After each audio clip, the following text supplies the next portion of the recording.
Il y a encore 4 jours, le sujet du Venezuela était encore un sujet d'actualité brûlant. Je ne suis pas là pour essayer de le réchauffer avec 4 jours de retard. Je pense avec le recul, en tout cas là, dans l'état actuel des analyses et à mes connaissances, n'avoir pas encore entendu le sujet qui était selon moi le plus important et que je vais devoir prendre le temps de développer pour ceux qui ont la patience. Cette vidéo, cet effort d'analyse, c'est une façon pour moi de consigner un certain nombre de notions que je ne veux surtout pas oublier et auxquelles je veux pouvoir me référer. Parce que je pense en effet que ce qui s'est passé est absolument historique, ça tout le monde en convient, mais que les leçons qu'on doit en tirer, notamment pour notre pays, sont fondamentales au travers de ce qu'elles révèlent.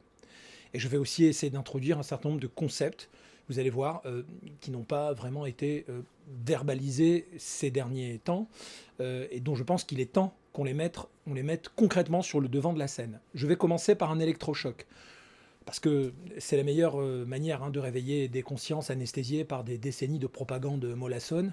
Oubliez alors donc tout ce que vous avez entendu ces derniers jours sur les chaînes d'infos en continu. Donc le 3 janvier 2026 va rester gravé dans le marbre de l'histoire, non pas comme une invasion, alors que d'aucuns qualifient de barbare. Alors si peut-être, si ça se trouve, on peut en débattre. Mais enfin bon, que je sache, il n'y a pas eu de mort. Il y a surtout en effet une grosse ingérence scandaleuse, mais vous allez voir que c'est pas du tout le sujet de ma vidéo. Mais gardons le contexte à l'esprit donc. Et pour vous dire donc que c'est pas donc une vaste invasion, mais plus précisément, c'est le moment exact où le monde a cessé de faire semblant. L'extraction militaire donc de Nicolas Maduro et de son épouse Cilia Flores, je crois, par les forces spéciales américaines, donc a évidemment provoqué, c'était prévisible, une crise d'hystérie collective chez nos bien-pensants et notamment chez les gauchistes les plus toxiques. Et ça fait partie d'ailleurs de mon sujet, mais ça n'en est qu'une petite partie. Je vais quand même bien expliquer mon point. Là, je termine dans cette première séquence de poser le contexte. Restez avec moi.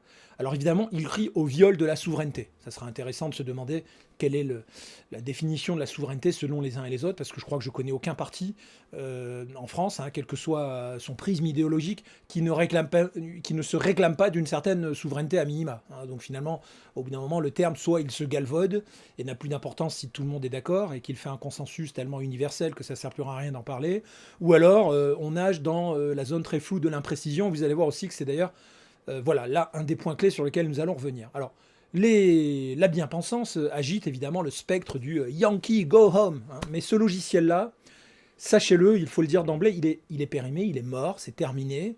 Parce que, et c'est très important de l'avoir à l'esprit, parce que si vous voulez comprendre ce qui se trame, eh bien, il faut, par exemple, regarder une carte. Alors, pour une fois, je fais l'effort de vous afficher une carte à côté de moi, ici. Elle montre l'évolution d'abord de la puissance américaine. 1823, on est dans la doctrine Monroe, parce que je voulais simplement qu'on soit précis sur les termes, parce que on en a beaucoup parlé aussi dans les médias, ça m'a un peu agacé. Je pense que je suis pas le seul, donc je voulais un peu recadrer les trucs, bien montrer où on en était maintenant. Bon, 1823, c'est un bouclier, la doctrine Monroe. En 1904, à partir de 1904, globalement par la suite, le bâton de Roosevelt en faisait une police. Je fais simple, c'est pour pas trop s'enliser dans cette introduction je vous pose le contexte. Mais ce qui est important, évidemment, vous l'aurez compris, c'est donc 2026. Nous sommes entrés dans l'ère de la doctrine Monroe. Et ce n'est pas simplement un jeu de mots de Donald Trump, Monroe, comme Donald et Monroe. C'est une révolution copernicienne du droit international, parce que jusqu'à présent, nous vivions évidemment sous le dogme de la souveraineté absolue. Un chef d'État, même s'il est un boucher, écoutez, il est maître chez lui. Vous voyez aussi pourquoi on va devoir revenir à cette notion de souveraineté. Même si on a affaire à un tyran sanguinaire, la souveraineté va être le sujet principal sur lequel on va ergoter en termes de droit. Et parfois de manière très légitime, je ne dis pas le contraire, mais c'est là qu'on va essayer d'amener quelques interrogations. Parce que c'est précisément ce principe qui a permis à tant de monstres de dormir tranquilles, littéralement, derrière leurs frontières. La doctrine Monroe pulvérise cette fiction. Elle pose un principe de réalité pour le coup brutal, j'en conviens, un État qui s'effondre au point de devenir une menace d'ailleurs biologique et sécuritaire pour ses voisins, perd son immunité. Je vais y revenir, hein, je vais justifier tout ça, restez avec moi. Pour ceux qui sont évidemment les trolls habituels, vous êtes en train de trépigner, c'est tout à fait normal, mais si vous avez l'honnêteté intellectuelle de m'écouter jusqu'au bout, vous verrez aussi que je ferai preuve de nuance. Je n'oublie pas en effet que nous avons affaire à l'empire américain et je ne suis pas un trumpiste, comment dire, hystérique, loin s'en faut, hein, d'accord. Mais je veux poser des bases de réalisme. C'est la fin de l'impunité pour les États faillis. Est-ce que vous comprenez ce que je veux dire? C'est quelque chose, comment dire, a complètement changé. Washington ne dit plus nous intervenons pour changer de régime. Et avec évidemment le discours habituel, lénifiant sur les droits de l'homme, la démocratie à l'occidental, etc. Non, Washington dit nous intervenons pour neutraliser une zone de non-droit qui nous met en danger. That's it. Et c'est une nuance capitale. Certains vont me dire que Fred, tu joues sur les mots. Pas du tout. Tout est là. Alors, je vais évidemment tenter de le justifier. Le Venezuela n'était plus un État au sens noble du terme.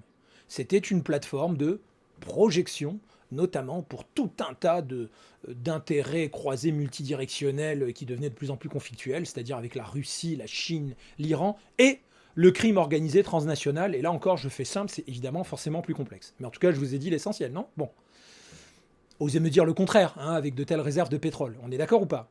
Bon, c'est quoi la géopolitique, si on résume en une ligne la géopolitique? Pour les nuls, ceux qui ne savent pas ce que c'est la géopolitique, c'est pas juste une partie d'échecs entre gens qui ont soif de pouvoir. La géopolitique, concrètement, même si c'est ça aussi, concrètement, la géopolitique, c'est c'est le combat pour l'accès à l'énergie. Voilà. Un État est puissant quand il a l'énergie, l'autarcie, etc. Voilà. C'est aussi bête que ça. Mais on va y revenir, puisque ce n'est pas mon sujet central. J'insiste simplement, avant d'arriver sur le vrai sujet de cette tentative d'analyse, j'espère d'ailleurs qu'on va enrichir dans nos échanges, hein, à l'écrit, etc. Je veux poser le contexte et vous montrer que sans être forcément moi-même un géopoliticien de haut niveau, en étant un simple citoyen qui a fait un peu son travail, je me suis documenté et donc j'ai fait l'effort quand même de planter le décor, donc je continue. Je continue parce qu'il faut parler de nos élites européennes dans ce contexte, qui sont terrifiées, hein, au point d'avoir les genoux qui claquent, ils sont grotesques. Terrifiées par quoi? Par ce précédent. Parce que là, c'est un précédent qui vient d'être créé. Et pourquoi? Parce qu'elles ont bâti leur diplomatie sur le déni, ou on va plutôt dire l'hypocrisie. Elles continuent de traiter avec des régimes totalement prédateurs, comme s'ils étaient des partenaires respectables. Excusez-moi du peu, regardez sur l'année 2025 qui est venu rendre visite à notre président à l'Élysée. Mais bon, je ne vais pas m'étaler là-dessus, sinon je vais perdre du temps. Mais franchement, regardez le truc en face, s'il vous plaît. Bon. Donc là, c'est une intervention qui nous dit quoi? Cette intervention, c'est un miroir tendu à leur propre lâcheté. Elle nous force, nous, citoyens, à poser la question qui fâche. À quoi sert la souveraineté si elle ne sert qu'à protéger des bourreaux et qu'elle sert de paravent dans le cadre d'une diplomatie internationale complètement, je dirais, anesthésiée et myope devant ce qui se passe en effet sur les territoires concernés? Est-ce que le droit d'un tyran à affamer son peuple est supérieur au droit des nations voisines à la sécurité? La réponse de l'administration américaine, en tout cas, même si on peut la critiquer, c'est un choix tranché, clair, net, précis, c'est non, niet. Qu'on aime ou non Trump, la question n'est pas là. Cette réponse a le mérite de la limpidité. Elle introduit la notion donc, plus nuancée, de souveraineté sous condition. Je ne dis pas que c'est pas cynique. Je dis que ça va avoir beaucoup de conséquences. Écoutez-moi bien, je ne suis pas en train de dire « Ouh, c'est génial !» Je suis en train d'essayer de provoquer chez ceux avec qui on a l'habitude d'échanger la base de ce que je pense être un débat indispensable. Parce que si vous voulez être respecté comme État, vous devez vous comporter comme tel, et non pas comme un gang. Et ça, c'est le changement de paradigme tectonique, au sens où, là, on a le choc médiatique, on a sensationnalisé le truc. Ça a encore évidemment été un sujet clivant pour beaucoup de gens. Mais c'est la tectonique qui est intéressante, parce qu'en dessous, tout doucement, il y a une transformation silencieuse.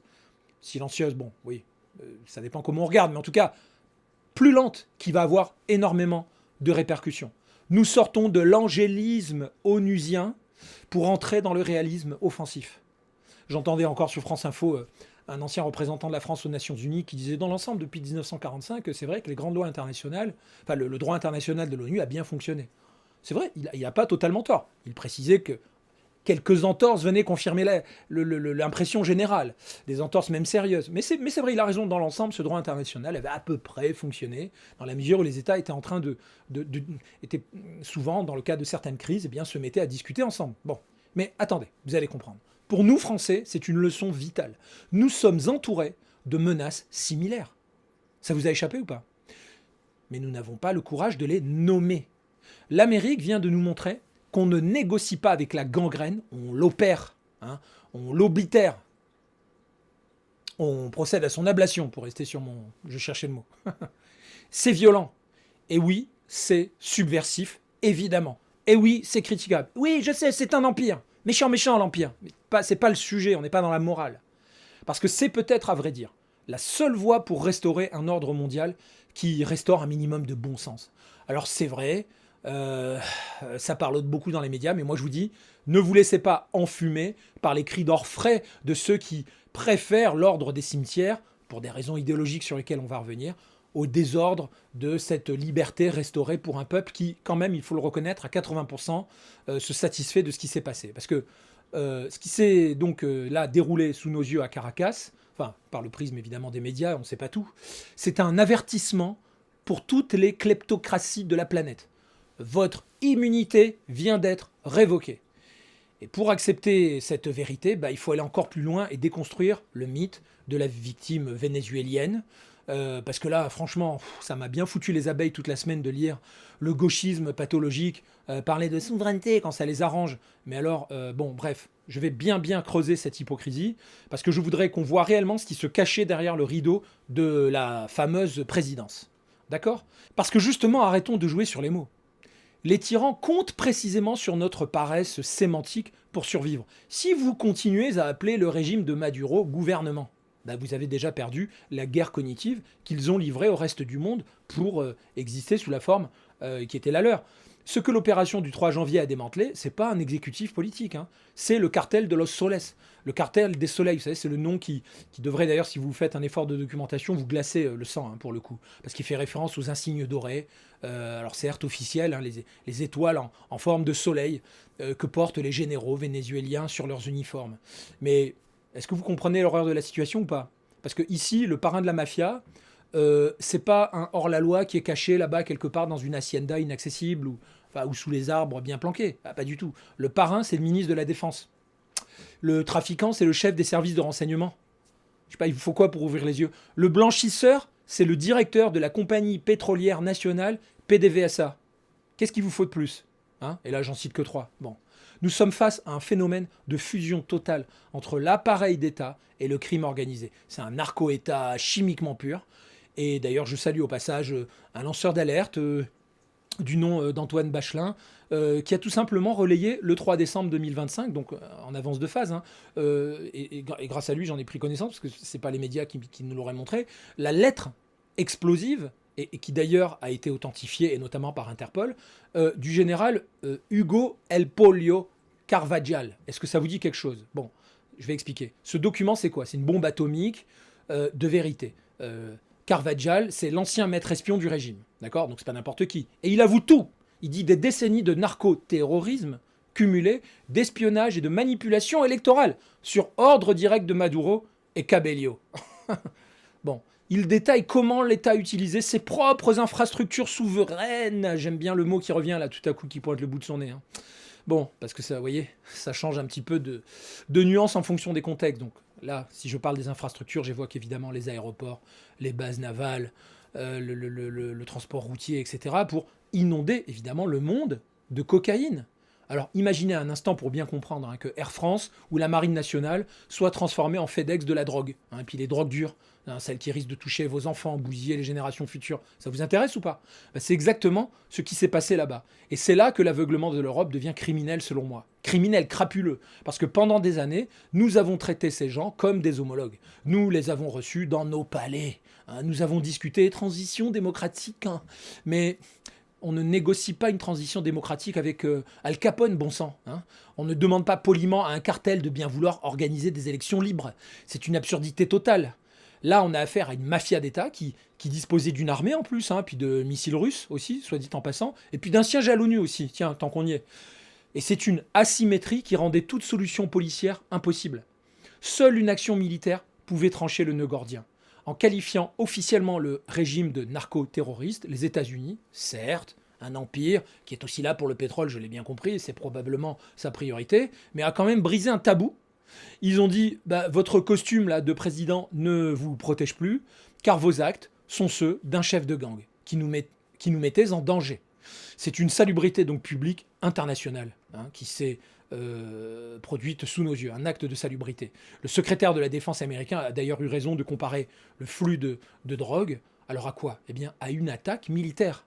Et ça, c'est quelque chose qui n'est pas, je dirais, suffisamment ancré dans le droit international, que je sache. Et oui, réfléchissez-y. Quand une organisation inonde délibérément vos rues de poison pour financer sa terreur, eh bien, elle vous a déclaré la guerre.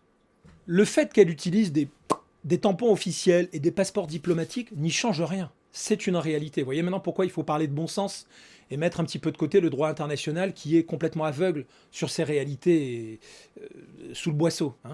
Donc cette intervention doit nous ouvrir les yeux sur la nature de nos interlocuteurs internationaux de manière générale. Et là, vous comprenez pourquoi mon but, c'était de consigner cette réflexion, mais je vais continuer à creuser.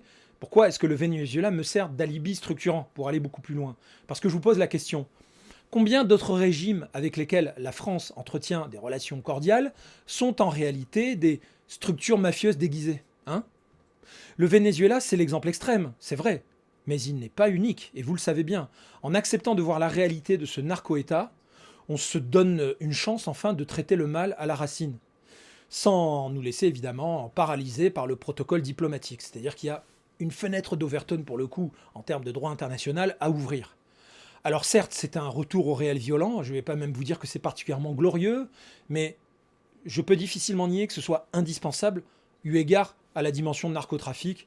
Et je vais aller un petit peu plus loin, mais au passage, je remercie encore Antoine Bachelin, parce que lui et d'autres lanceurs d'alerte, comme d'habitude, ce sont ceux qui nous permettent de voir ce que nos médias refusaient de montrer. Et Antoine Bachelin, par exemple, vit à Sao Paulo, il est un peu plus, c'est un Français, mais qui s'est exilé, et qui est un peu plus forcément imprégné de tout ça que nous, et qui est allé évidemment s'intéresser à ces logiques de cartel. Je vais d'ailleurs y revenir grâce à lui, qui a un petit peu nourri cette vidéo. D'ailleurs, soit dit en passant, je vais un peu garder cette logique-là à la fin de chaque mini-séquence, vous poser une question de bon sens. Imaginez, si le ministre de l'Intérieur français, admettons, utilisait les camions de la gendarmerie nationale pour livrer de l'héroïne, est-ce que vous continueriez à l'appeler Monsieur le ministre? Ou est-ce que vous ne seriez pas tenté de dire c'est l'ennemi public numéro un? Réfléchissez, appropriez-vous la réflexion de cette manière-là. Bon, en tout cas, en toute honnêteté, en toute transparence, c'est ce que j'ai fait, d'accord? Et c'est en tout cas ici que nous touchons au cœur de la stratégie qu'on peut qualifier maintenant de stratégie moderne, c'est-à-dire celle qui devrait d'ailleurs littéralement nous empêcher de dormir. Oubliez les chars d'assaut. L'arme la plus redoutable du XXIe siècle, c'est le chaos. Alors, prenons le cas vénézuélien, puisque c'est le propos de cette analyse. Le régime de Maduro c'en est le parangon absolu. Lui, c'est le grand maître du chaos. Alors, je vais préciser mon point, parce que mon point est plus précis que ça. Et j'aspire à ce qu'on puisse avoir éventuellement un débat là-dessus, et en tout cas un peu plus de finesse. Parce qu'en fait, moi, j'appelle ça l'agression par négligence volontaire. Je répète, l'agression par négligence volontaire. Je pense que c'est un concept juridique et stratégique viable, autant d'ailleurs que terrifiant, pour le coup. Imaginez que vous laissiez délibérément votre maison pourrir. Je reviens à des exemples basiques. Imaginez, vous êtes dans un quartier, toutes les maisons sont serrées entre elles, mais la vôtre, vous la laissez pourrir, s'effondrer, d'accord? Imaginons, je triche un petit peu pour mon exemple, voilà, elle pourrit à vitesse accélérée, vous laissez une gangrène s'installer, elle devient un repère de rats, de maladies en tout genre, allez, vous jetez des produits chimiques dedans, et puis vous savez pertinemment que ça va infecter tout le quartier, mettre en danger les petits-enfants qui jouent dans la rue, etc. Vous comprenez mon point? C'est une attaque passive. Passive, c'est vrai. Peut-être que vous n'êtes qu'un fumiste, dans mon exemple. Mais il y a un moment où certaines formes de passivité ont une dimension qu'on peut facilement associer à de la culpabilité. Et puis voilà, donc les qualifier donc avec cet oxymore d'attaque passive. Donc, si vous ne faites rien, et c'est précisément ce rien qui peut justement être considéré comme une arme. Bon, alors, je m'explique. Maintenant, on va rentrer dans le concret, parce que tout le monde n'a pas forcément regardé les chiffres précisément. Je le vois dans les échanges d'ailleurs autour de moi sur X. Si on regarde les chiffres de l'exode vénézuélien, c'est 7,7 millions de personnes qui ont fui le pays. Bon sang, c'est 25% de la population, c'est gigantesque. En fait, c'est biblique. En détruisant l'économie par le pillage socialiste, Maduro a transformé son propre peuple en bombe migratoire. Alors vous ne pourrez pas me reprocher de me réveiller aujourd'hui, puisque ça doit faire au moins 3 ans, ouais minimum, je pense, dans ces eaux-là, que j'ai la même vidéo que j'ai laissée en accueil épinglée sur mon profil X, dans laquelle j'explique justement que la doctrine immigrationniste, et notamment, parmi d'autres manières de l'arsenaliser, de la militariser, la doctrine immigrationniste, et puis surtout en dehors du fait qu'elle draine dans son sillage tous les idiots utiles qui veulent nous faire de la vertu ostentatoire en nous parlant de droit de l'homisme.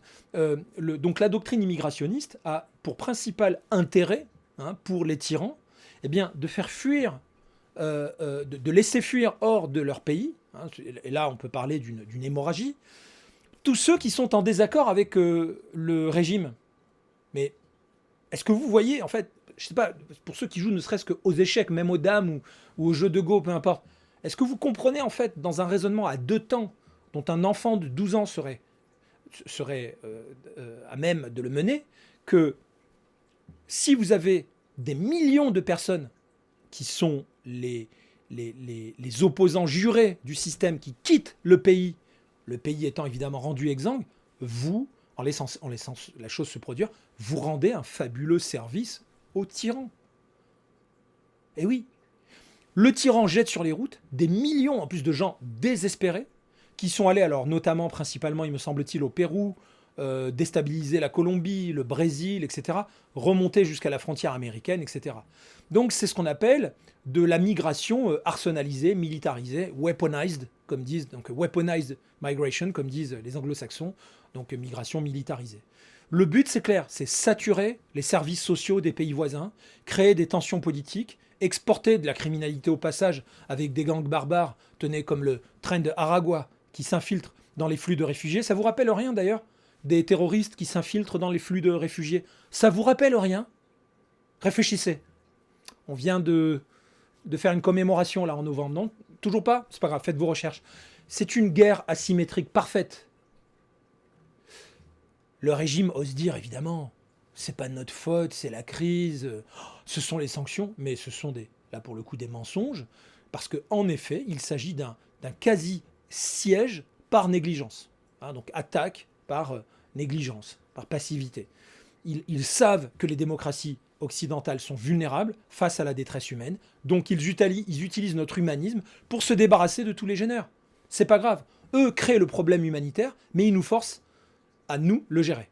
Et pendant ce temps, ils restent au pouvoir sur un territoire vidé de ses forces vives, ce que je disais, et c'est d'un cynisme absolu, c'est même évidemment totalement crapuleux. Et puis, il y a évidemment l'autre volet bien plus lourd de cette négligence, parce que là, c'est plus la négligence, on est dans de la crapulerie active, c'est la drogue. En ne faisant rien pour stopper le trafic, et pour cause, ils l'organisent, ils ont mené une guerre chimique contre la jeunesse occidentale. Alors, pour être concret, on évalue à 100 000 morts par an aux USA par overdose. Le nombre de jeunes. Alors, vous avez aussi le fentanyl, les opioïdes, etc. Donc, concrètement, c'est quoi? C'est plus que la guerre du Vietnam. Voilà. Donc, c'est une hécatombe silencieuse facilitée par l'inaction calculée d'un État. Et je ne vous raconte pas, évidemment, les mafias qui s'organisent dans tous les pays de l'Occident. Et vous comprenez maintenant peut-être de plus en plus pourquoi ça me tient à cœur d'en parler, puisque ça concerne aussi au premier chef la France, pour d'autres raisons et dans le cadre d'autres flux, bien sûr. Mais revenons à la doctrine d'Onro. Elle répond précisément à ça. Elle dit que la négligence, quand elle atteint ce niveau systémique, ça empêche de faire du commerce. Les gens ont beau dire, les Américains veulent juste accéder au pétrole, mais vous savez, ils ont la puissance, peut-être pour le faire autrement. Là, pour le moment, ils disent là, vous êtes à un niveau tel que de toute façon, on va même plus travailler avec vous. On va considérer que votre négligence est un acte d'hostilité envers nous. Donc un État est donc de ce fait, et c'est là que c'est historique comme jalon, un État est de ce fait potentiellement considéré comme responsable de ce qui sort de ses frontières. C'est la doctrine de l'État, en l'occurrence, donc on appelle ça unwilling or unable, c'est-à-dire incapable ou non consentant. Si vous laissez sortir des flux massifs de migrants, de drogue ou de terroristes, vous êtes en effet coupable d'agression. C'est ça que nous dit la doctrine d'Onro. C'est une révolution mentale que nous devons nous-mêmes faire en Europe. Arrêter de discuter et de pinailler sur les États-Unis, c'est les méchants, c'est les impérialistes et tout, parce que de toute façon, ça sert à rien de débattre là-dessus. Oui, ce sont des impérialistes, donc bien sûr. Mais regardez les prétextes que nous offrons, comment nous prêtons le flanc, en quelque sorte, à ces manipulations. Parce que nous sommes aussi, évidemment, victimes de cette stratégie de la part d'autres pays du Sud qui utilisent le robinet migratoire eh bien, comme moyen de pression diplomatique. Ai-je besoin de vous reparler de l'Algérie, de la Turquie, de tous les autres? Bon, l'intervention américaine donc crée un précédent vital. Elle affirme que le chaos, c'est pas une fatalité, c'est une politique, et donc ça implique qu'il y a des responsables. Et donc, s'il y a des responsables, cette politique mérite donc une réponse graduée qui devient évidemment une réponse militaire. Voilà. Bon. Et bon, vous savez que la réponse militaire, c'est quand toutes les discussions politiques ne sont plus possibles, vous le savez. Donc nous devons cesser d'être les spectateurs nous-mêmes. Spectateurs, vous avez compris, au sens passif, évidemment, c'est un pléonasme, de notre propre submersion. Il faut nommer l'ennemi, même quand il se cache derrière le masque de l'incompétence feinte. L'État failli, volontaire, c'est une menace existentielle, comme l'a été le Venezuela pour d'autres pays. Et ceux qui refusent de voir ça sont soit des aveugles, soit des imbéciles, soit des complices. Soit évidemment enfermés dans le déni de leur obsession idéologique. Au fait, petite question de bon sens pour terminer chaque séquence comme ça d'ailleurs, et faire un parallèle de bon sens un peu terre à terre. Combien de temps combien de temps pensez-vous que nous pouvons accepter que des États utilisent leur propre population comme autant de munitions humaines pour nous submerger, nous déstabiliser? Demandez-vous combien de temps? Voilà, donc réfléchissez en termes d'intégration économique, en termes de toutes les possibilités qui nous sont offertes ou pas. Alors réfléchissez-y, faites-moi plaisir. Et il est donc temps maintenant de poser les différents éléments du contexte qui connectent les quelques points qu'on a évoqués. On ne peut pas comprendre le Venezuela si on le regarde isolément. Ce pays est la tête de pont d'une pieuvre monstrueuse que personne dans les médias mainstream d'ailleurs n'ose nommer.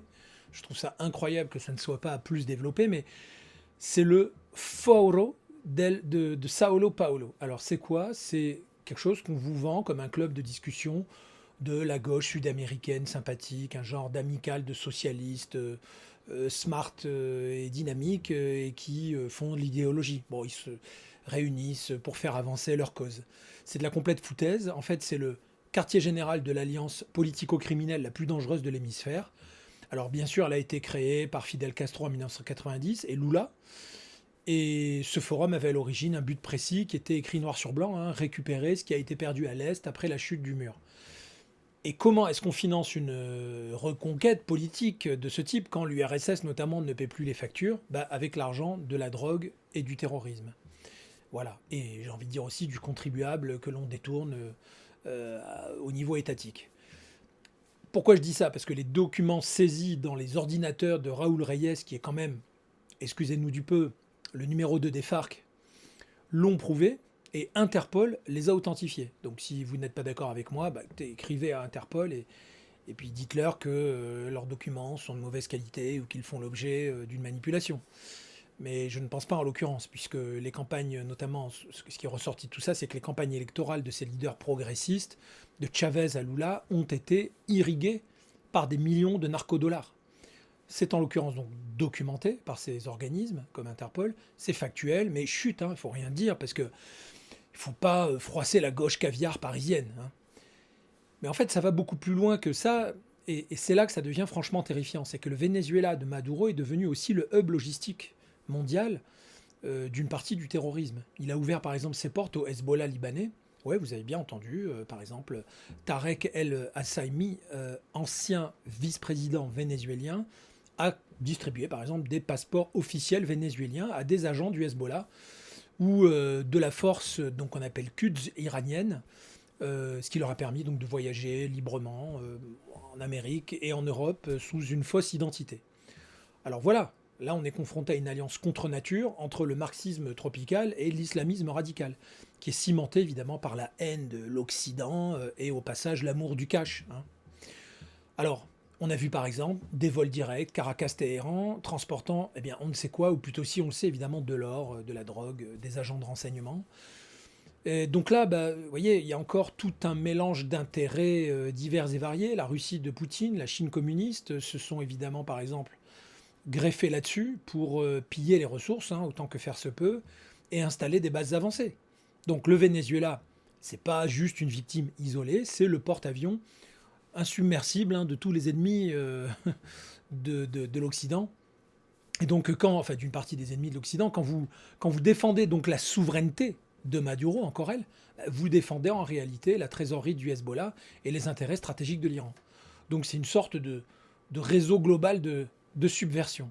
Donc vous voyez que là, on est loin du sujet de la souveraineté qu'il faudrait sanctuariser et à laquelle on ne pourrait absolument pas toucher, puisqu'il y a bien une logique de menace. En tout cas, nous, au PIC, dans le cadre du mouvement que nous avons fondé, nous combattons le globalo-fascisme qui se cache aussi derrière les masques des libérateurs.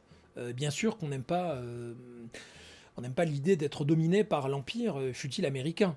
Mais on a là une entité qui, quant à elle, a mondialisé la terreur et le crime, hein, pour créer une forme de fluidité dans ces échanges. Alors que nous, les peuples, on reste enfermés dans nos frontières nationales, on est impuissants à certains égards. Et donc comprendre l'existence par exemple, du Foro de Sao Paulo, c'est comprendre que la lutte politique n'est plus nationale, elle est d'ordre civilisationnel. Eux sont bel et bien organisés, ils sont riches, ils sont armés, hein, ils n'ont aucun scrupule pour ce qui est des détournements de fonds. Et face à eux, nos démocraties parlementaires sont lentes, ont l'air naïves. Bon, évidemment, la plupart des gens, tout ça, c'est des secrets de polichinelle, mais en tout cas, elles sont aussi infiltrées au niveau des lobbies. Donc le Venezuela, c'était une des banques, peut-être même la banque centrale et la base arrière de ce réseau. La chute de Maduro coupe les vivres à toute cette nébuleuse. C'est pour ça que tout le monde hurle en chœur aujourd'hui, évidemment, parce que là, il y a un élément de cette construction qui est au cœur, qui s'effondre. On a touché au portefeuille d'une partie non négligeable de l'international du crime, hein, pour le coup.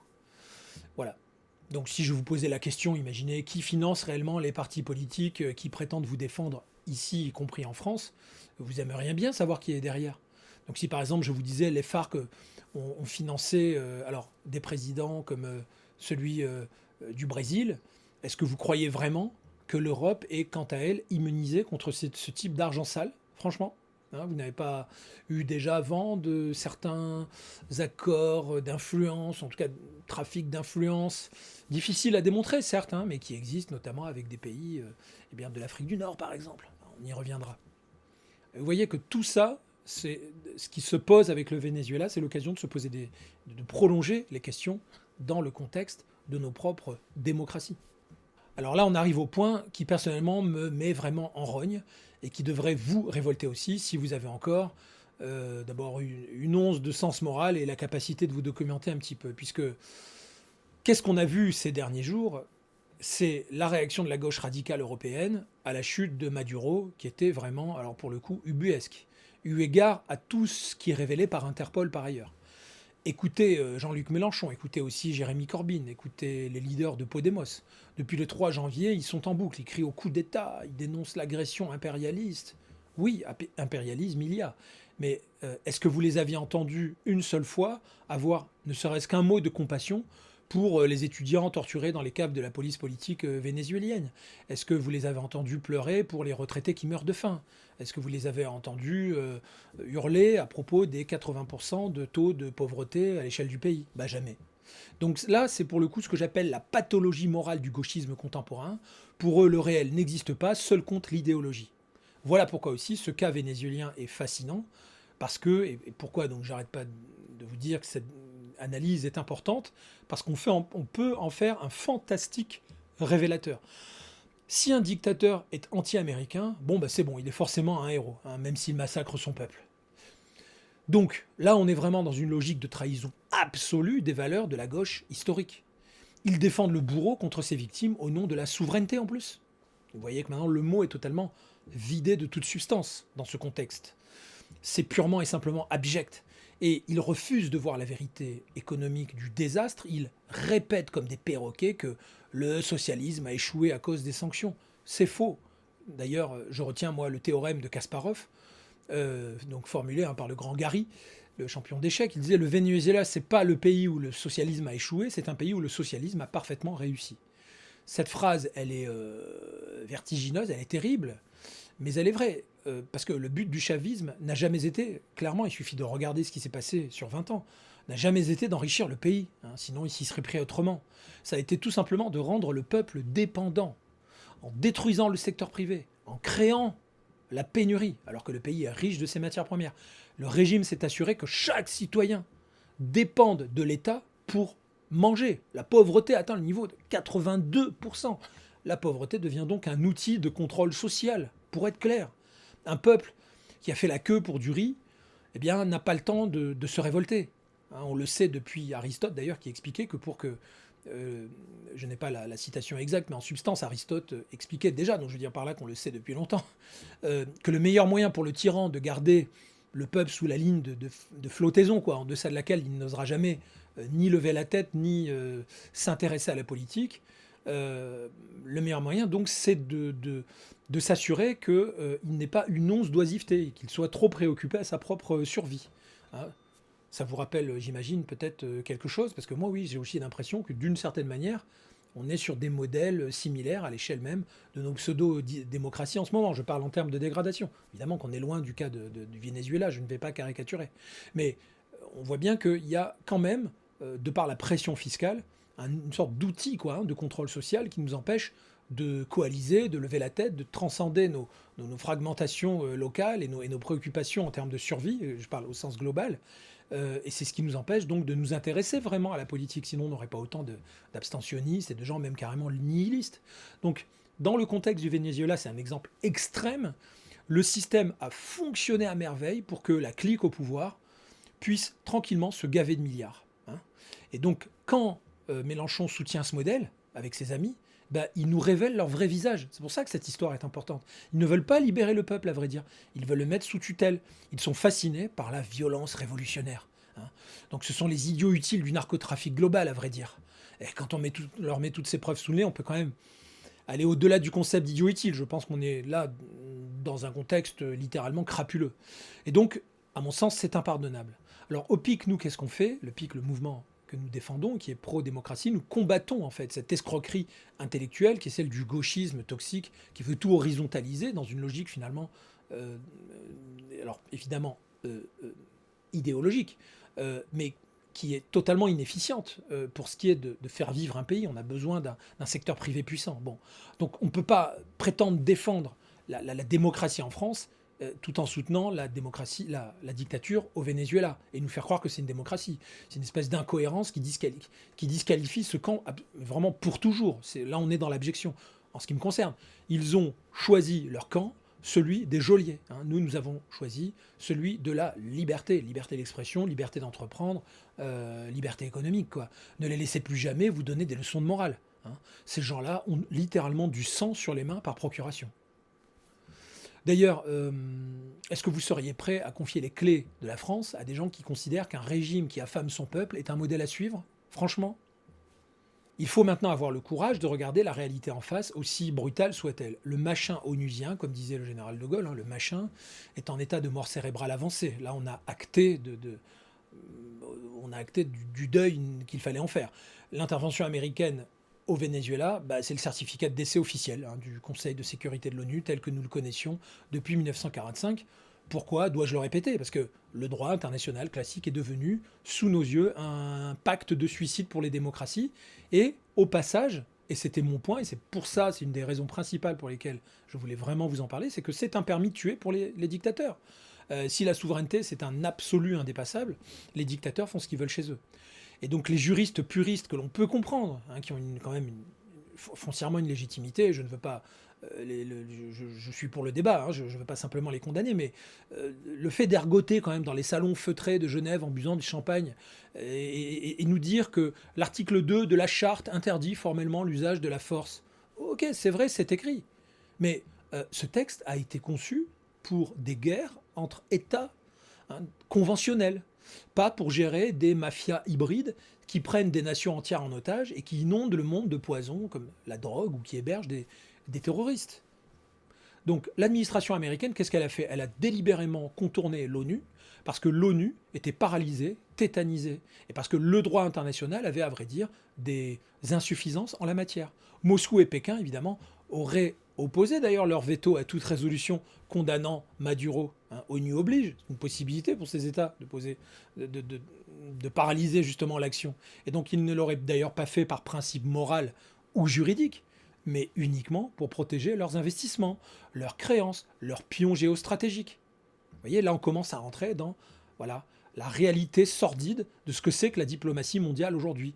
On parle, on parle, mais en fait c'est une partie de poker menteur, hein, où le sang des peuples sert de monnaie d'échange sur le tapis vert. Donc face à ce blocage institutionnel complet, il restait qu'une seule voie à la rigueur, qui n'est peut-être pas idéale, mais qui était la plus légitime en l'occurrence pour agir, bah, la doctrine de la responsabilité de protéger, hein, qui est connue sous l'acronyme de R2P, hein, de Responsibility to Protect, qui est dans le jargon des géopolitologues américains, d'ailleurs concept adopté par l'Assemblée générale de 2005, qui dit une chose très simple, mais totalement révolutionnaire, à vrai dire, et dont on voit les conséquences aujourd'hui, à savoir que la souveraineté n'est pas un droit acquis et éternel, c'est une responsabilité conditionnelle. Donc en fait, même le droit, ça remonte à plus de 20 ans, mais même le droit, dans le cadre d'une assemblée générale, avait commencé à créer une jurisprudence en la matière. Donc on peut évidemment ergoter, comme je le disais, c'est tout à fait raisonnable et légitime de débattre. Heureusement, on est encore des démocrates. Mais vous voyez, d'ailleurs, l'un des pères intellectuels de cette doctrine, qui s'appelle Francis Deng, eh bien, D-E-N-G, son nom de famille, l'a parfaitement théorisé. Si un État est incapable de nourrir sa population, s'il la torture, en partie bien sûr, enfin les opposants, ou pire, s'il l'empoisonne avec la drogue, et là je parle aussi du fait d'exporter la drogue, etc., et qu'il jette par millions ses ressortissants sur les routes de l'exil, bah, il perd de facto les attributs moraux et juridiques de la souveraineté. En tout cas, dans la perspective de cet auteur, avec laquelle je suis pour ma part totalement d'accord. Donc, mais on peut encore en débattre bien sûr, mais vous voyez que là quand même, on a des choses qui s'accumulent, on est loin des grands principes puristes qui faisaient dire à Benjamin Constant concernant Kant, oui, il y en a qui ont les mains propres, mais c'est facile quand on n'a pas de mains, d'accord. Bon. Donc l'État vénézuélien avait littéralement rompu le contrat social de manière irréversible, il ne protégeait plus, il prédatait son propre peuple, il ne servait plus le bien commun, il se servait sur le dos de la bête. Dès lors, l'argument de la violation de souveraineté que nous servent les médias devient une espèce de blague sinistre. On ne peut pas violer ce qui n'existe plus, il n'y a plus d'État. Donc l'intervention extérieure devient alors une forme de chirurgie d'urgence pour combler le vide laissé par la faillite morale de l'État, hein. Quand bien même cette intervention extérieure serait-elle le fait d'un État impérialiste. Quelque part, l'État qui s'est laissé désagréger l'a bien cherché, hein, d'accord. Et c'est une leçon terrible pour nous, Européens, qui vénérons le droit international comme une religion séculière, sans même d'ailleurs accepter d'aller sur le terrain de la nuance, comme je viens de citer Francis Deng. Nous pensons naïvement que des textes sacrés nous protègent du mal ultime. Mais face à des prédateurs froids comme Xi Jinping ou même Poutine, qui à un moment donné, parce que la géopolitique, je le répète, c'est l'accès à l'énergie, ou alors on peut aussi citer les mollahs iraniens, hein, donc il y a toutes ces luttes d'influence qu'il y avait déjà à l'échelle donc, du Venezuela, et on sait que c'est surtout la Chine, hein, qui va être dangereuse dans les semaines et les mois à venir en la matière. Bah, nos textes, ils pèsent pas lourd, hein. Je dirais même qu'ils ne valent pas le papier sur lequel ils sont imprimés, hein, s'ils ne sont pas adossés à la force et à la volonté politique. Donc l'Amérique, qu'est-ce qu'elle a fait? Elle vient de rappeler au monde que la légitimité morale, c'est en tout cas son argument, prime sur la légalité procédurale. Et je vous concède volontiers que c'est dangereux, hein. Ne me faites pas dire ce que j'ai pas dit. Je dis pas que c'est merveilleux. Je dis que voilà la réalité du rapport de force. Mais c'est vrai aussi. Et donc j'irai dans votre sens si vous me dites que ça ouvre la porte à des abus. Oui, évidemment. Mais l'alternative, c'était de laisser un peuple agoniser littéralement et un cartel continuer de prospérer sous le parapluie de l'immunité diplomatique. Vous voyez le problème. Donc entre deux mots, le réalisme politique choisit toujours le moindre. Et l'ONU est devenue le syndicat des chefs d'État, pas le protecteur des peuples. Très important d'avoir ça à l'esprit maintenant. Donc il faudra bien un jour que nous autres citoyens, nous construisions une autre forme de légitimité internationale fondée non pas sur les marchandages de diplomates corruptibles, hein, mais sur la volonté réelle des nations libres. En attendant, bah, voilà, c'est la force brute qui a tranché le nœud gordien là où le droit international mollasson a échoué. Donc maintenant tout le monde commente, hein, mais personne n'avait rien foutu avant quand même, hein, il faut le souligner. Alors j'ai une question pour vous, pour garder mon petit rituel de la question de fin de séquence. Si la police refusait d'intervenir alors qu'un fou massacre une partie de votre famille sous prétexte qu'il a un droit de propriété, parce que malheureusement, votre famille eh bien, serait dans sa maison, d'accord? Et que donc ce droit de propriété serait considéré comme inaliénable. On serait chez lui. Vous allez bêtement respecter la loi en attendant la mort de vos proches, ou est-ce que vous allez prendre une arme, hein, ou un bélier et puis défoncer la porte et vous défendre et défendre votre famille? C'est, pardon, la question est vraiment, pour le coup, simpliste. Mais je fais exprès et je l'assume. Parce que là, en l'occurrence, voilà ce qu'un État qui n'est plus un État finit par lui-même rendre possible. Donc c'est peut-être pas votre famille qui est au Venezuela, mais ce sont des êtres humains qui par millions sont dans la pauvreté, par millions sont aussi bien incarcérés, torturés, forcés à l'exil, etc. Donc si tant est que vous soyez, vous, les amis de la gauche historique, encore universaliste et pour les droits de l'homme, bah, vous avez beau critiquer les Américains, ils ont quand même fait le job, hein. Alors ce qui m'amène maintenant à vous proposer de changer de lunettes pour observer le monde tel qu'il est et non tel qu'on voudrait qu'il soit, hein, pour reprendre une expression d'ailleurs qui est particulièrement en vogue dans la bien-pensance, notamment chez nous aussi. Donc enlevez vos lunettes roses de bisounours humanistes et puis chaussez celles beaucoup plus sombres et nettes. Alors je reconnais, elles sont sombres, mais elles sont nettes, du réalisme offensif. Qu'est-ce que ça veut dire? C'est une théorie, pour le coup, impitoyable des relations internationales, qui a été popularisée par des penseurs de haut vol comme John Mearsheimer. Qu'est-ce qu'elle nous dit, cette théorie? Que le monde, c'est une anarchie structurelle. Il n'y a pas de police mondiale au-dessus des États pour nous rassurer. Alors, bien sûr, on nous avait vendu l'ONU, mais on vient de voir que l'ONU ne compte pas bien lourd, hein, quand ça chauffe. Donc, dans cette quasi-jungle, la survie, c'est le seul objectif qui vaille, hein. Les États sont en concurrence pour accéder dans cette jungle à l'énergie. Et dans la jungle, d'ailleurs, un animal blessé, malade, qui boite, qui saigne, attire inévitablement les prédateurs. Donc, je dis pas ça pour prendre un malin plaisir à me mettre du côté des méchants et des prédateurs. Je dis juste que c'est de la physique géopolitique et que ça nous pend au nez, parce que vous commencez peut-être à comprendre que c'est ça le fond de ma pensée et de ce que j'observe en prenant, en quelque sorte, le modèle, quoi, l'étude de cas vénézuélien. Parce que le Venezuela, d'ailleurs, de Maduro, donc c'est pas en plus une simple victime de l'impérialisme du méchant américain comme le clame la gauche. C'est pas juste ça, même si les Américains sont des impérialistes. C'est une inversion totale, en fait, des causes et des conséquences. Le Venezuela, il s'est lui-même tiré une balle dans le pied en se transformant en proie. Comment il a fait? Il a détruit son économie, il a affamé sa population, il a laissé ses infrastructures pourrir sur pied. L'élite chaviste a créé une espèce de vide de puissance abyssale, et comme la nature a évidemment horreur du vide, vous le savez, un État riche en pétrole mais incapable de raffiner son pétrole et incapable de se défendre, dirigé par des incompétents corrompus, devient un territoire sans maître. Donc un res nullus stratégique. Si les Américains n'étaient pas intervenus, ça serait les Russes ou les Chinois qui auraient fini par absorber totalement le pays, alors peut-être avec des stratégies différentes, plus fines, plus sophistiquées, qui seraient bien passées dans les médias, j'en sais rien.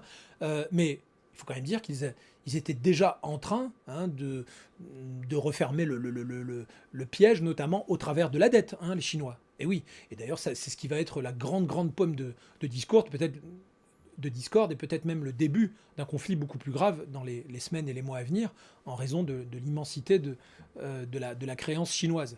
Alors voilà, c'est cruel à dire, mais la responsabilité première de l'invasion incombe paradoxalement à l'envahi. C'est la faiblesse structurelle du Venezuela causée par 20 ans de délire socialiste qui a rendu l'intervention possible et même nécessaire d'une certaine façon. Un État fort, prospère, dont le peuple est uni et patriote, il est immunisé contre l'ingérence. Personne n'envahit la Suisse, que je sache, hein. Personne ne dicte sa loi à une nation souveraine qui tient debout et qui assure ses fonctions régaliennes. Mais un narco-État qui est détesté par 80% de ses propres citoyens devient intrinsèquement vulnérable. Il est en quelque sorte invitable. Donc cette théorie de la proie, hein, doit donc nous servir d'avertissement violent. Je ne suis plus en train de vous parler du Venezuela pour ceux qui m'ont suivi. Nous, Français, nous sommes en train de nous affaiblir à vitesse grand V. Regardez d'ailleurs ce qui se passe au niveau de l'agriculture. Je ferai une autre analyse, une autre vidéo à ce titre-là, en observant les événements. Regardez ce qui se passe au niveau de notre désindustrialisation. Nous nous divisons en communautés hostiles, d'accord? On laisse notre armée s'étioler, faute de budget. Enfin, on a vraiment l'impression d'un sabotage à la longue. Je parlais des agriculteurs, je voudrais quand même souligner aussi, j'oubliais de le dire, notre souveraineté alimentaire, notre autarcie, notre nécessaire autarcie alimentaire. Et puis, je pourrais vous parler des heures de l'énergie. regardez le scandale du nouveau plan de programmation énergétique qui arrive, là, par décret, qui va doubler notre facture énergétique simplement parce que nous avons accepté, pour le coup, d'abdiquer totalement notre souveraineté en la matière pour nous mettre à l'intérieur de la logique européiste, hein, qui a créé une espèce de marché d'intermédiaire complètement artificiel, alors que nous étions l'équivalent, comme le disent beaucoup, de l'Arabie saoudite, mais ramené au nucléaire, avec la possibilité même d'être totalement excédentaire. Donc, nous sommes en train de devenir une proie. Je ne suis pas en train d'être sur la pente glissante et idiote qui consisterait à dire nous sommes les mêmes que les Vénézuéliens, toute proportion gardée. Hein. Bien sûr, je ne suis pas fou, mais je vous demande de comprendre, de translater en quelque sorte le raisonnement et de voir en fait les signaux faibles qui nous mettent sur cette voie-là. D'accord ? Peut-être, évidemment, que nous ne sommes pas mûrs pour une invasion militaire demain matin, ni pour l'enlèvement de notre cher président. Mais on fait déjà l'objet d'une prédation économique, culturelle, migratoire. Ok ? L'histoire ne fait pas de cadeaux aux faibles. Les pleurnicheries sur le droit des peuples n'émeuvent pas les requins de la géopolitique. Hein, ils s'en tamponnent de nos considérations là, humanistes en ce moment, surtout en ce moment que tout est en train de changer. Donc si nous voulons rester libres, nous devons redevenir pas seulement donc souverains, mais ou alors définir la souveraineté à l'aune de cette notion de puissance. La leçon de Caracas, c'est que la décadence interne, c'est l'antichambre de la servitude externe. Maduro a cru d'ailleurs qu'il pouvait régner sur des ruines éternellement, protégé par ses slogans et les notions de droit international qu'il avait manifestement un petit peu mal assimilées. Et puis il a oublié que les ruines finissent toujours par être occupées par d'autres. Hein. Voilà, donc là on est sur une claque, une méga claque de réalisme qu'on vient tous de recevoir, pas que les Vénézuéliens et ceux d'un hémisphère qui n'est pas le nôtre. Le but, de ce propos, c'est de dire qu'il n'y a pas de place pour les faibles dans ce 21e siècle qui s'annonce, d'accord ? Soit nous sommes une puissance, soit nous sommes un terrain de jeu pour les autres puissances. Le Venezuela a choisi d'être un terrain de jeu pour les cartels. Il a choisi consciemment, en l'occurrence, je parle évidemment des gouvernants, pas les peuples, qui ont subi, et puis ils sont devenus évidemment un terrain de jeu et de mise en concurrence de plusieurs empires. Donc à nous de choisir de ne pas suivre ce chemin mortifère. Alors maintenant, ramenons cette logique glaciale chez nous. Je continue donc mon raisonnement. C'est à ça que je voulais surtout arriver. Regardons vers le sud, de l'autre côté de la Méditerranée. Si l'on accepte le précédent posé par la doctrine d'Onro, à savoir qu'un État failli, hostile, qui utilise la migration et le chaos comme arme, est une menace légitime à neutraliser, alors nous devons avoir une conversation très sérieuse, et en l'occurrence très taboue, à propos de l'Algérie. Ce que je vais dire va évidemment choquer les âmes sensibles, mais c'est une vérité d'ordre géostratégique absolu. L'Algérie, c'est en quelque sorte un modèle proche du Venezuela, mais côté méditerranéen. Les similitudes sont d'ailleurs effrayantes, c'est presque un copier-coller à certains égards. Comme le Venezuela, c'est un pays riche, avec du gaz, du pétrole, qui est dirigé par une gérontocratie militaire corrompue qui a pillé la rente au lieu de développer le pays. Comme le Venezuela, les infrastructures s'effondrent, d'accord ? Coupure d'eau chronique, pénurie alimentaire, colère sociale sourde. Comme le Venezuela, le régime survit en désignant un ennemi extérieur imaginaire. Hier l'Espagne, toujours la France, bon. Pour détourner l'attention de son incompétence crasse. Hein. Donc il ne se passe pas un seul journal de 20 heures, si j'ose dire, sans qu'il ne vomisse sur la France. Et surtout, comme le Venezuela, l'Algérie utilise le robinet migratoire comme une espèce d'arme de chantage et de pression diplomatique contre nous. Donc on est bien dans un concept d'agression par négligence volontaire. En refusant de reprendre ses ressortissants clandestins, comme par exemple les fameux OQTF, en laissant les réseaux de passeurs prospérer, Alger mène une guerre hybride contre la cohésion sociale française et nos juristes spécialistes du droit international ne sont pas franchement armés pour faire de la rhétorique en riposte à ce genre de technique. Donc si l'Amérique a le droit de dire stop au chaos vénézuélien, pourquoi la France n'aurait-elle pas le droit, d'une certaine manière, et même, peut-être devrait-on dire vis-à-vis de son peuple, le devoir impérieux de changer de ton face au régime d'Alger, hein ? Nous subissons une pression migratoire qui déstabilise nos banlieues.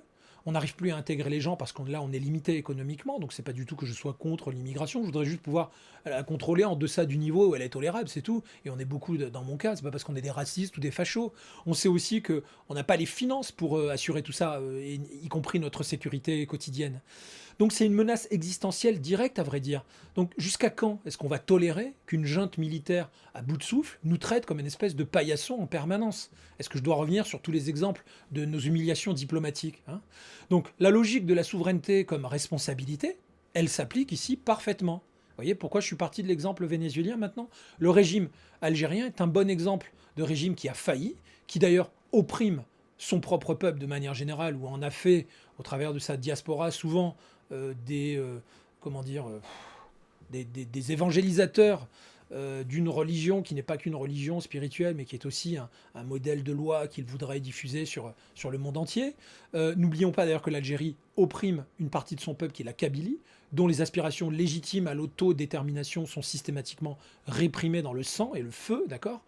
Voilà, donc le gouvernement d'ailleurs provisoire kabyle, hein, le MAK, hein, en exil, nous alerte depuis des années sur cette dérive coloniale interne. Hein, on les entend parler, les Kabyles. Bon. Donc il ne s'agit pas d'appeler à une invasion militaire demain de l'Algérie, ne me faites pas dire ce que j'ai pas dit, d'accord. Mais il s'agit d'arrêter la complaisance masochiste. Oui. Et puis de subir le discours victimaire, la dette coloniale, etc., ad vitam. Il s'agit d'utiliser, à vrai dire, tous les leviers économiques, diplomatiques, les visas, les soutiens pourquoi pas aux oppositions démocratiques, hein, et aux indépendantistes kabyles notamment, parce que ça aussi, c'est, si on parle de droits de l'homme, allons jusqu'au bout de nos belles idées, pour neutraliser notamment cette menace sur notre flanc sud. Voilà, la France ne peut plus tolérer un État failli à ses portes, susceptible de basculer lui-même dans la guerre civile ou de devenir une base arrière, pourquoi pas demain pour la Russie ou l'islamisme radical, d'accord, ce qu'il est évidemment ce qu'il est déjà en partie, hein, vous l'aurez compris, sans parler des investissements chinois en Afrique du Nord et ailleurs. Donc l'affaire du Venezuela crée un précédent juridique en quelque sorte et surtout un précédent moral immense. Elle nous dit, vous n'êtes pas obligé de subir. Vous avez le droit de vous défendre contre les États voyous qui militarisent la misère humaine et l'exportation de la drogue, etc., et la submersion migratoire.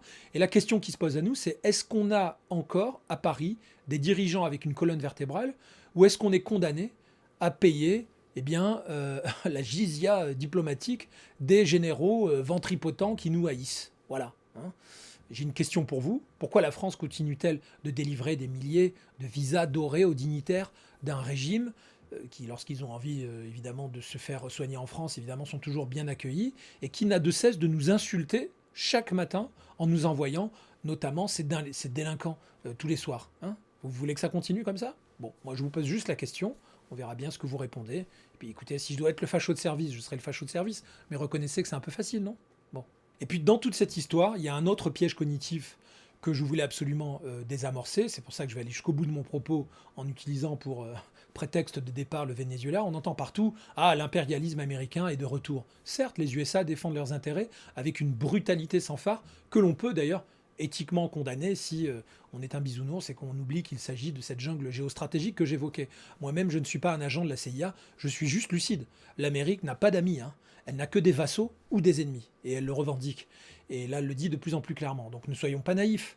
Le danger immédiat, vital, pour nous Français, en tout cas, c'est pas le Pentagone.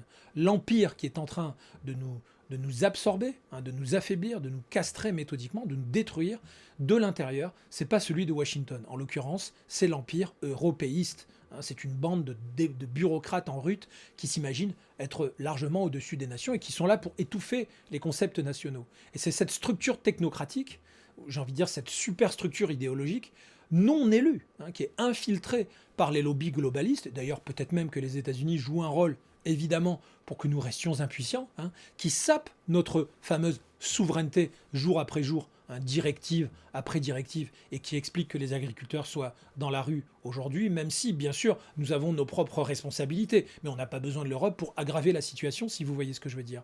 Donc regardez le paradoxe hallucinant. Nos élites, une partie de nos pseudo-élites, hurlent à la violation du droit international au Venezuela, mais elles violent chaque jour le droit du peuple français à décider de son propre destin. Elles organisent notre impuissance. Elles détruisent notre agriculture, je le disais. Regardez le nombre de paysans qui se suicident dans un silence assourdissant en France. Tout ça pour obéir à des traités de libre-échange mondialisés délirants, hein, qui font que nous sommes dans un rapport, pour le coup, en plus très déséquilibré dans le fameux, comment dire, dans cette fabuleuse doctrine du libre-échange. Donc, qui sert d'ailleurs de prétexte. Je veux dire, les meilleurs promoteurs de la doctrine du libre-échange sont ceux qui placent le curseur du protectionnisme, souvent le plus avancé. Donc, qu'est-ce que cet empire nous impose, notamment la dissolution de nos frontières, hein. Qu'est-ce que cet empire nous impose aussi? Il censure nos réseaux sociaux, hein, de plus en plus au nom de la lutte contre la désinformation, hein, le fameux DSA qui n'est que le début, hein. On va arriver sur maintenant tout un tas d'autres obligations, notamment celle de déclarer nos identités, etc. C'est de la folie. Donc le vrai fascisme moderne, le voilà, vous l'avez sous les yeux, hein. C'est un globalo-fascisme, comme je l'appelle, en col blanc d'ailleurs, hein, que des bureaucrates qui utilisent des mots doux, comme l'état de droit, hein, pour imposer une dictature des normes, hein. C'est très astucieux, hein. Dites-vous bien aujourd'hui que ceux qui proposent d'établir la base comment dire, des règles sur lesquelles vous allez fonctionner sont ceux qui aujourd'hui sont les plus astucieux pour pouvoir vous dominer, hein. Ils ne se présentent pas comme des barbares invasifs, quoi. Ils le font aujourd'hui avec une habileté bureaucratique qui fait, quand on l'analyse bien, qui fait froid dans le dos. L'affaire vénézuélienne, donc, c'est un puissant révélateur à la fois de la folie et du déni de ceux qui se vautrent dans les cris d'orfraie, mais elle montre que les mondialistes utilisent les États faibles, comme le Venezuela, pour leurs trafics illicites, et les États soumis, comme la France actuelle, pour payer la facture. Et oui, nous sommes pris en étau, nous, je parle dans notre contexte méditerranéen. D'un côté, on a des États voyous du Sud qui nous agressent par négligence, pour reprendre l'idée qu'on a formulée. De l'autre, une superstructure européenne qui nous interdit de riposter. Donc c'est à se demander si elle n'organise pas d'ailleurs le robinet migratoire et si elle n'est pas dans une négligence coupable sur tout ce qui est le narcotrafic, parce que quand même, il y a tout un tas de décisions qu'on aurait pu prendre dans le sud de la France, notamment à Marseille, et donc qui organise notre remplacement démographique, sciemment, notre déclassement économique, et qui, si nous avons évidemment le culot, hein, de le critiquer, on voit la chose s'aggraver en Angleterre, eh bien nous sommes pointés du doigt, et donc ça leur fait même leur donner des outils juridiques pour pouvoir nous persécuter encore plus. C'est quand même incroyable. Donc les anti-impérialistes de gauche se trompent, comme toujours, de combat. Ils défendent Maduro contre Trump, alors qu'ils devraient défendre le peuple français contre la Commission européenne, et en tout cas concentrer leurs énergies là-dessus, hein. J'imagine bien qu'il y en a qui font les deux en même temps. Vraiment, il faut se concentrer là sur l'Europe, qui est vraiment, vraiment devenue un machin insupportable. Et puis, il faut peut-être aussi s'intéresser aux banques d'affaires qui pillent notre patrimoine national, par exemple, hein. La vraie souveraineté, donc, c'est pas forcément le droit théorique d'un dictateur lointain à faire n'importe quoi. Quand on l'applique dans ce contexte-là, vous voyez bien que la souveraineté, c'est un concept vraiment bancal. Si on essayait d'aller sur le terrain d'une définition de ce que pourrait être la vraie souveraineté, ce que je ne vais pas vraiment réussir à faire ici, mais je commencerai quand même à vous dire, ça devrait logiquement être notre capacité, ici maintenant, à produire notre nourriture, par exemple, hein, donc à produire notre énergie, à contrôler nos frontières et à faire nos propres lois. Voilà. Et ça, c'est l'empire de Bruxelles qui nous l'a volé, pas les Marines américains. Peut-être que l'empire américain est évidemment à la manœuvre derrière, mais là, si on procède par urgence, d'accord, et qu'on essaye chronologiquement de résoudre les problèmes les plus urgents, on va commencer quand même par s'intéresser à minima au Bruxit, si ce n'est évidemment l'urgence d'un Frexit. Donc ne vous laissez pas distraire par le spectacle sud-américain, utilisez pour comprendre les mécanismes de domination qui sont à l'œuvre dans la géopolitique au sens réaliste où on l'entendait. Un peuple qui n'est pas maître chez lui est un peuple en danger de mort, c'est notre cas. Nous sommes nous aussi en train de devenir une colonie, non pas militaire, mais pour commencer une colonie numérique, une colonie économique, une colonie normative, hein, d'un empire qui se veut universaliste. Et cet empire-là, il est chez nous, dans nos ministères, infiltré dans tous les interstices de la société, et c'est lui qu'il nous faut combattre en priorité. D'accord ? Voilà. Qu'est-ce qui vous fait le plus peur ? Un soldat américain à Caracas ou un technocrate à Bruxelles qui décide que votre voiture, votre chaudière et votre opinion sont désormais potentiellement dans l'illégalité ? Alors, puisqu'on arrive au terme de cette tentative de réflexion à voix haute et de démonstration, vous avez vu où je voulais en venir, je vais conclure. On a vu d'ailleurs le mensonge, hein, de l'innocence vénézuélienne, la réalité crue de la guerre hybride, la lâcheté de nos élites, qui est spectaculaire, et la menace existentielle qui pèse sur nous si on ouvre un peu les yeux. Donc le constat est assez sombre, c'est vrai. Vous pourriez vous sentir impuissant, et moi je ne suis pas là pour amplifier cette impuissance, même si j'ai dû commencer par ce diagnostic franchement désagréable. Je n'ai pas non plus envie que vous vous sentiez seulement, définitivement, irréversiblement écrasé par ces forces géopolitiques titanesques. Mais c'est exactement ce qu'ils veulent. Ils veulent que vous pensiez que la politique est une affaire d'experts, de gens là-haut, diplomates, les grands de ce monde qui savent ce qu'ils font. Ils veulent vous maintenir dans cet état de mineurs sous tutelle. Voilà, nous ne sommes pas considérés comme des adultes, comme des adultes citoyens. Nous sommes tous juste bons à payer la facture et à nous taire. Bon, alors il existe une issue, il existe une unique issue. C'est celle qui consiste à recouvrer notre souveraineté absolue. Pas celle des politiciens corrompus qui nous vendent à la découpe un peu de ceci, un peu de riz, de la saupoudre un petit peu. Je parle d'une vraie souveraineté populaire que l'on puisse catalyser néanmoins par le mérite, par le débat, une souveraineté directe au sens où l'on voterait pour des idées, on ne serait pas simplement pris dans les manipulations organisées par les personnes qui ont accès aux médias, quelque chose d'inaliénable, vous savez, comme on dit. Voilà. Et tout ce chaos, les frontières passoires, la soumission au lobby, l'impunité des narco-États, le chantage algérien, n'est possible que parce que nous avons signé un chèque en blanc à des représentants qui nous trahissent en permanence. Je dis bien un chèque en blanc. C'est pas ça la démocratie. On n'a pas je veux dire, c'est complètement bancal si on n'a pas de mandat impératif, notamment sur ces gens qui sont supposés nous représenter et qui ne font que nous trahir. Et en effet, mon point, c'est de vous dire que le système représentatif est donc là actuellement vérolé jusqu'à la moelle, littéralement. Il sélectionne les pires, les plus médiocres, les plus corruptibles. Regardez-les, vraiment, ils sont incapables de gérer une simple pénurie de médicaments, quoi. Donc, comment voudriez-vous qu'ils gèrent une possibilité de menace de troisième guerre mondiale qui est en train d'ailleurs de s'annoncer de plus en plus dangereusement. Donc c'est pour ça qu'on a fondé avec d'autres citoyens libres le mouvement du PIC, le pari de l'intelligence collective. L'idée qui est folle, qui est subversive, qui est radicale, c'est que, et qui est d'ailleurs pour cette raison-là probablement la seule réaliste, c'est que nous voulons instaurer une véritable démocratie référendaire. Donc ça ne veut pas dire que nous sommes dans le logiciel gauchiste horizontaliste où aucune tête ne peut dépasser, puisqu'il faut selon nous organiser des débats, il faut donc qu'il y ait des gens qui aient une puissance oratoire, qui aient une capacité de conviction, mais si nous avions le RIC, le référendum d'initiative citoyenne notamment, avec des modalités qui le rendent facile à mettre en œuvre, parce que beaucoup de gens vont vous parler de RIC, et puis dans leur version, le RIC pourra facilement tomber de par des modalités qui le rendront inaccessible, ou des droits de veto présidentiels qui le rendront complètement inopérant. Mais si nous avions un vrai RIC, nous pourrions nous-mêmes convoquer un vote pour notamment stopper l'immigration incontrôlée, vous savez, celle qui est weaponisée, comme je disais, celle qui est militarisée. Nous pourrions révoquer les élus qui mentent, nous pourrions décider de criminaliser le mensonge quand il prend une dimension publique par un élu. Je veux dire, c'est quand même dingue que dans le droit français, on ait le droit de mentir. Je vous rappelle, pour les juristes d'ailleurs qui le disent rarement, c'est une particularité du droit français. Il y a d'autres droits internationaux, y compris dans la plupart des pays occidentaux, où le mensonge est totalement illégal.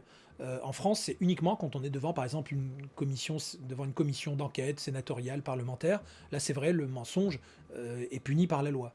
Mais dans tous les autres contextes, et notamment les élus qui prennent la parole devant des pupitres, le mensonge n'est pas répréhensible. Quand vous réfléchissez uniquement à cette aberration, vous vous dites, mais on est dans un monde de fous, comment est-ce qu'on peut juste accepter ça puisqu'ils se font élire sur la base de promesses.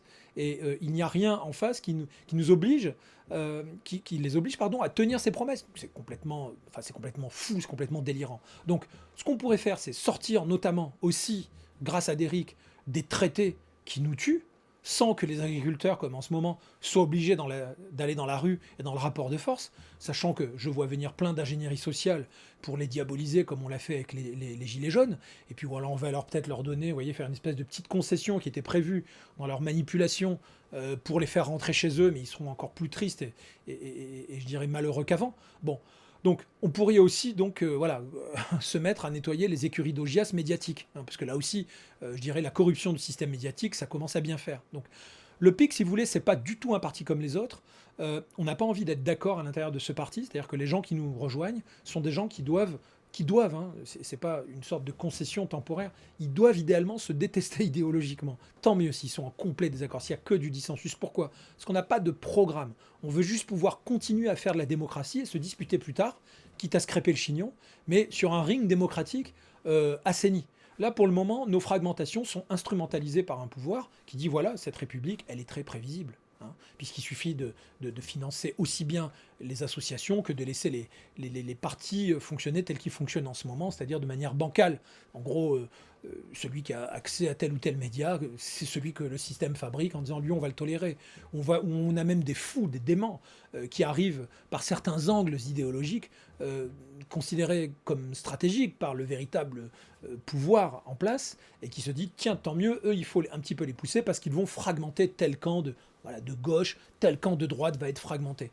Et on voit en fait les gens s'hystériser, je veux dire, même les militants se militariser dans leur rhétorique de plus en plus agressive, s'opposer les uns les autres. Et qu'est-ce qu'on a? On a un terrain hyper fragmenté et très prévisible. Pourquoi?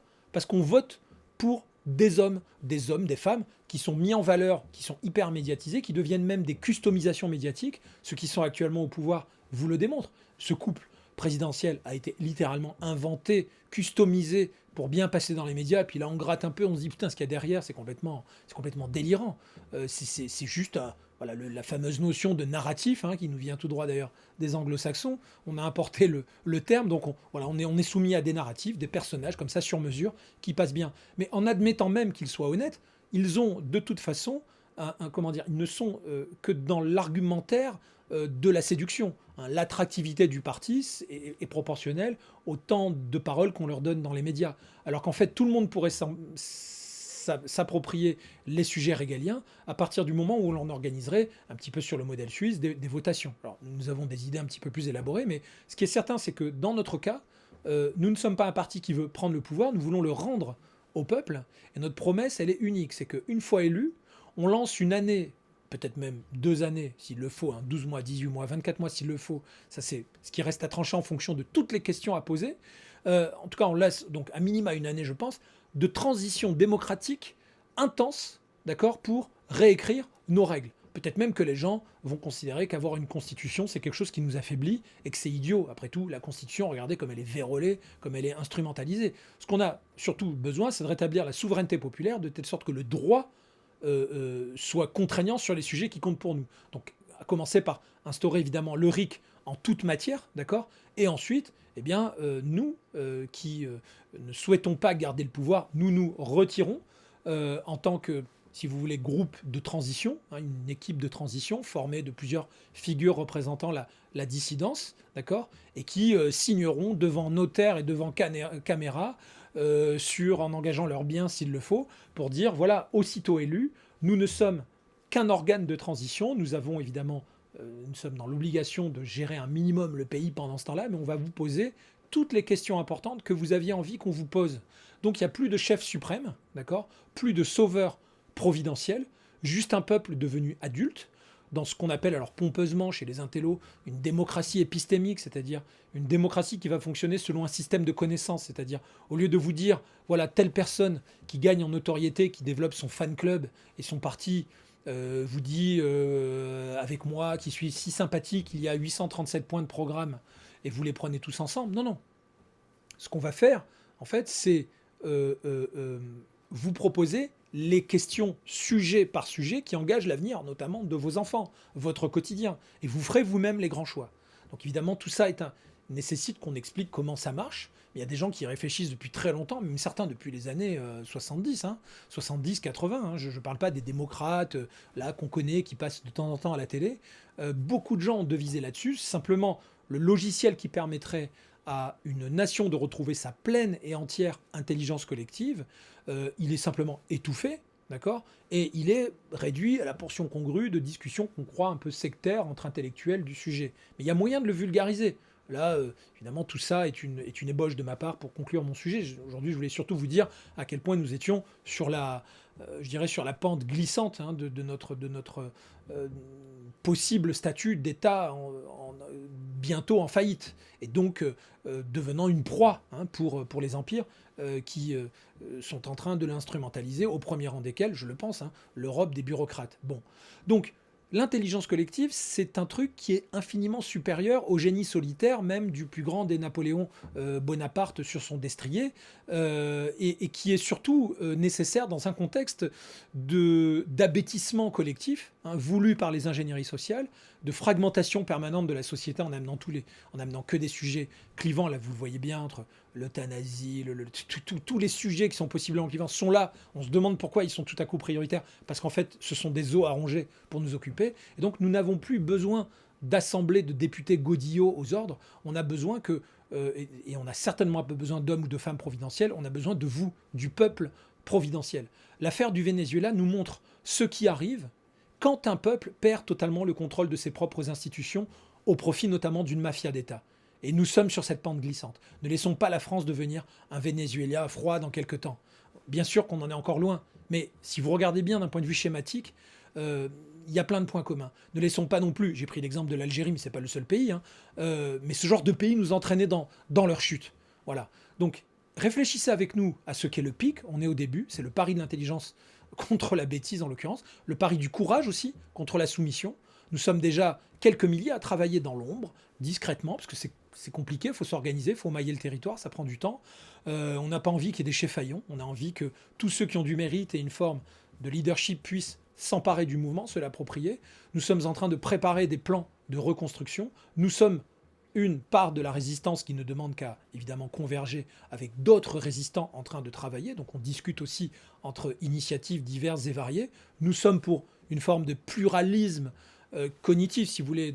Et pourquoi? Parce que ce qui est important, c'est que chacun retrouve d'une certaine manière la dynamique jubilatoire de l'engagement. Si nous devions être une start-up nation, j'aurais envie de vous dire, créer des start-up démocratiques. Plutôt, retrouvons le plaisir d'être des citoyens engagés.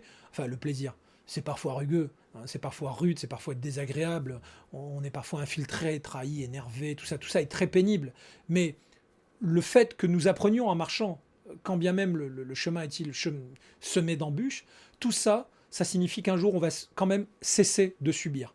Et que si nous sommes une constellation d'initiatives diverses et variées, je n'ai aucun doute sur le fait qu'avec le désir de redevenir souverain, potentiellement constituant ou pas, constitution ou pas, on puisse en tout cas devenir législateur, ça oui, qu'on puisse donc devenir souverain, et surtout pour nos enfants, bon sang. Hein, on ne va pas leur laisser un champ de ruines. C'est malheureusement bien parti pour. Voilà. Donc j'ai une dernière question à vous poser. Est-ce que vous allez continuer à râler devant votre télé ou devant vos réseaux sociaux, ou me chercher la petite bête à moi qui ai fait cette vidéo parce que j'ai peut-être pas trouvé les bons mots sur un point précis de votre idéologie géniale, etc. Est-ce que vous allez continuer à faire ça en attendant la prochaine élection, la prochaine catastrophe, ou est-ce que vous allez enfin, ne serait-ce que prendre le stylo ou le clavier avec vos petits doigts musclés, comme moi je l'ai fait, avec mes petits doigts musclés, et puis commencer à écrire des emails pour contacter des gens, rétablir un peu le dialogue, dire ça serait bien qu'on se réunisse, ça serait bien qu'on discute. Oui, c'est vrai, parfois c'est coûteux quand on est sous pression, qu'on a à peine la tête hors du guidon, hein, de notre survie économique, c'est très compliqué, mais vous savez, donner même 10 minutes, une demi-heure par mois à des gens qui réfléchissent démocratie, déjà ça vous change complètement, ça redonne du sens je dirais, à notre quotidien. Donc, s'il y en a qui veulent parler, rejoignez-nous. On va essayer de mettre en place des tribunes d'échange, comme nous le permettent certains réseaux sociaux, les réseaux vocaux, les lives, etc. Rejoignez-nous, rejoignez le PIC. Maintenant, on n'a pas d'autre choix en tout cas que d'essayer. Hein. Sinon, l'avenir, c'est malheureusement cette chose pas très réjouissante qu'on risque d'abandonner à nos enfants, et pour les mauvaises raisons. Donc je compte sur vous.